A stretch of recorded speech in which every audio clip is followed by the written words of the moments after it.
थोडासा फ्लावर आणि 2 बटाटे याच्यामध्ये मस्त असे पराठे केले, छान लेयर्सवाले झालेत, अतिशय मऊसूत झालेत आणि करायला तर एकदम सोपे आहेत. नमस्कार, मी सारिका, या चॅनलवर तुमचे खूप खूप स्वागत करते.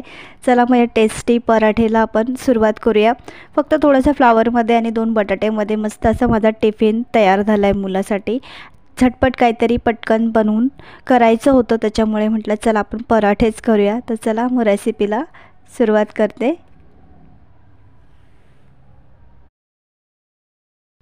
एक अख्खा फ्लावर मी आणलेला होता. आता फ्लावर तरी महाग आहे सध्याला, 30 ते 40 रुपयाला एक गड्डी अशी मिळते अख्खी अशी. तर हा त्यातला थोडासा फ्लावर उरलेला, त्यात मी पावभाजी केली आणि पुलावसुद्धा केला दुसऱ्या दिवशी. तर एवढा फ्लावर हा उरलेला होता. तर मी विचार केला टिफिन करायचं आहे, तर मग काय बनवून देऊ आता. तर फ्रीजमध्ये मला हा थोडासा फ्लावर होता तो दिसला, तर म्हटलं चला आपण याचे पराठेच करून देऊया टिफिनला. तर मी काय केलं, थोडासा फ्लावर आणि 2 बटाटे छान सोलून स्वच्छ धुवून घेतला आणि आता बघा या कुकरच्या भांड्यामध्ये घालून चांगलं आपल्याला 2 ते 3 शिट्ट्या करून घ्यायच्या. 2 घेतल्या तरी चालेल, 3 केल्या तर पूर्ण चांगल्या गाळ शिजतील बटाटा. तर मग याच्यामध्ये हवं तर आहे ना, आपण अजून कोणत्या तरी भाज्या हव्या असतील तर त्या पण घालू शकतो. इथे माझ्याकडे नव्हतं, गाजर वगैरे पण घालता येईल, मस्त होईल. आता इथे बघा कणिकसुद्धा मळायला घेतली आहे. फक्त नरम मऊसूद आपल्याला कणिक मळून घ्यायचे.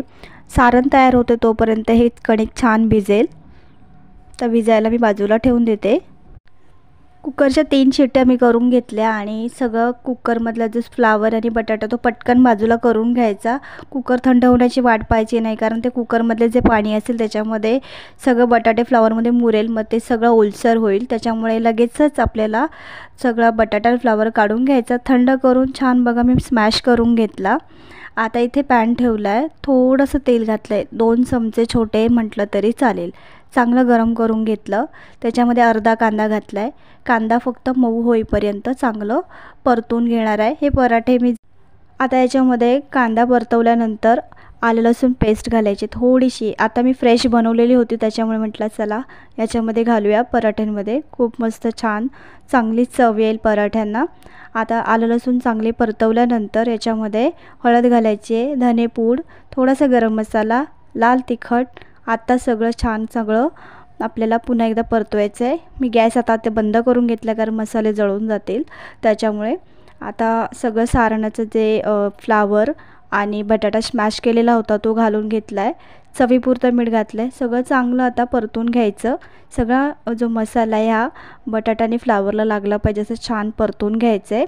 आता गॅस मी बंद करून घेतला आहे, मध्ये चालू केलेला होता. हे बघा सारण सगळं थंड पण करून घेतलं. आता गोळे करून घ्यायचे, जेवढे पराठे आपल्याला करायचे तेवढे होतात तेवढे करून घ्यायचे. इथे 5 बघा गोळे असे झालेले आहेत सगळे सारणाचे. आता हे बाजूला करूया. कणिक मी भिजवून घेतलेली तुम्हाला दाखवलेलीच आहे. आता इथे पोळपाट घेतलेला आहे, आपल्याला पराठे करायला घ्यायचे आहेत. हे बघा कणिक पण चांगली मुरलेली आहे. आता चांगली सारखी करून घ्यायची आणि ते 5 गोळे करून घ्यायचे. सारणाचे 5 गोळे किंवा जेवढे होतात तेवढे करून घेतले ना की नंतर पटापट सारण उचलून भरता येतं त्या गोळ्यामध्ये आणि पटकन लाटायला होतं. पराठे पण पटापट होतात आणि हातसुद्धा घाण होत नाही आपला. आता सगळे कणकेचे गोळे पाडून झाले, 5च करून घेतले, बघितलं असेल तुम्ही.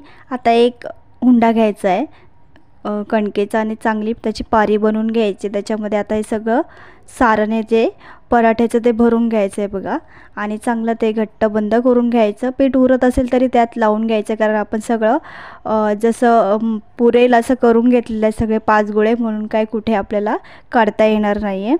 काढलं तरी चालेल, काय हरकत नाही आहे. तर हे बघा पोळपाटाला चांगलं पीठ खूप आधीच सगळं लावून घ्यायचं. थोडं जास्त लावलेलं तुम्हाला दिसत असेल, पण आधी चांगलं लावलं ना की नंतर पराठे अजिबात चिटकत नाही. आधीच जर पीठ कमी लावलं ना तर काय होतं, नंतर सगळे पराठे चिटकत जातात, मग फाटत जातात, तुटत जातात. त्याच्यामुळे चांगलं पोळपाटाला पीठ सगळं लावून घ्यायचं चांगलं. आणि मग नंतर लावण्याची काय जास्त गरज पडत नाही, कारण मग गोळ्याला थोडंसं लावून आपण पराठे करत जातो. तर हे बघा छान लाटून घ्यायचं. आता ते मी सुरुवातीला थोडंसं जोर देऊन लाटलं, असं वाटतं की चपाती लाटायला घेतली, त्याच्यामुळे हलकंसं थोडं सारण बाहेर आलेलं आहे. तर हे बघा बोलता बोलता पराठा बी छान चांगला लाटून घेतलेला आहे आणि तवा गरम करायला ठेवलेला अगोदरच. तवा चांगला गरम झाला आहे. थोडंसं तेल घातलं आहे तव्यावर आणि मग पराठा घालून घ्यायचा आहे. पराठे हलके छोटे केलेले आहेत मी. मिनिटभरानंतर पराठा आपल्याला उलटवून घ्यायचा आहे. तर हे बघा हलकासं बघून घ्यायचं आणि मग उलटवायचं. हलके बुडबुडे दिसले की उलटवून घ्यायचा आणि खालच्या बाजूला चांगला शेकला की परत असं चांगला उलटा सुलटा करून आपल्याला चांगला पराठा भाजून घ्यायचा आहे. खालच्या बाजूने पण छान शेकलेला आहे आणि परत बाजू पलटी केली. आता तेल लावायला घेते.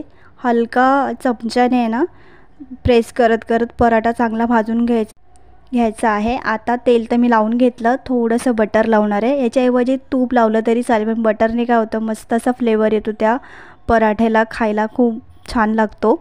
तर हे बघा बटर लावून पण फक्त अर्धा मिनिट चांगला मी शेकवून घेतलं आहे दाबून दाबून. हे बघा मस्त असा रंग आला आहे पराठ्याला. आणि जेव्हा गरम गरम असतात ना तेव्हा खायचे. मस्त वरचं जे आवरण आहे क्रिस्पी लागतं आणि मस्त सारण आतलं खूप छान लागतं खायला. तर हे बघा दुसरा पराठासुद्धा इथे मी तव्यावर घातलेला आहे. चांगला शेकवायचा. असे आहे ना छोटे छोटे करायचे म्हणजे टिफिनमध्ये मावतात पण. जर तुम्हाला आवडत असेल तर मोठे पण करू शकता, पण मी तर टिफिनमध्ये द्यायचे त्याच्यामुळे छोटे छोटे केलेले आहेत आणि जाड पण खायला खूप छान लागतात. तर हे बघा इथे माझा तिसरासुद्धा पराठा करून झाला. अशा प्रकारे 2 जे उरलेले आहेत ते मी करून घेते. तर हे बघा इथे सगळे पराठे करून झालेले आहेत आणि मस्त असे झालेत, गरमागरम आहेत.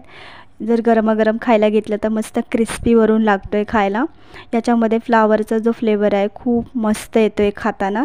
तर इथे मी तुम्हाला एक पराठा तोडून दाखवते बघा. तुम्ही पण बनवत असाल पण या पद्धतीने एकदम सोपं आहे आणि एकदम कमीत कमी साहित्यामध्ये बनवलेलं आहे. तर हे बघा आतलं जे आवरण आहे किती म्हणजेच सारण किती छान बघा दिसते. भरलेला मस्त भरगच्च भरलेला हा पराठा आहे आणि गरम गरम खाल्ला तरी जसं मी सांगितलं क्रिस्पी लागेल. तर एक तुम्हाला इथे थोडासा मी तोडून दाखवते बघा. 2 बोटाने सहज तुटतो आहे. इतका मस्त झालेला आहे हा पराठा. हवं तर चटणीसोबत, खोबऱ्याची चटणी असते त्याच्यासोबत जरी खाल्ला तरी छान लागेल. मी इथे सॉस घेतलेला आहे. तसंच मी टिफिनमध्ये पण सॉसच त्याला. तर हे बघा मस्त झालं आहे. मी इथे खाऊनही पाहिला.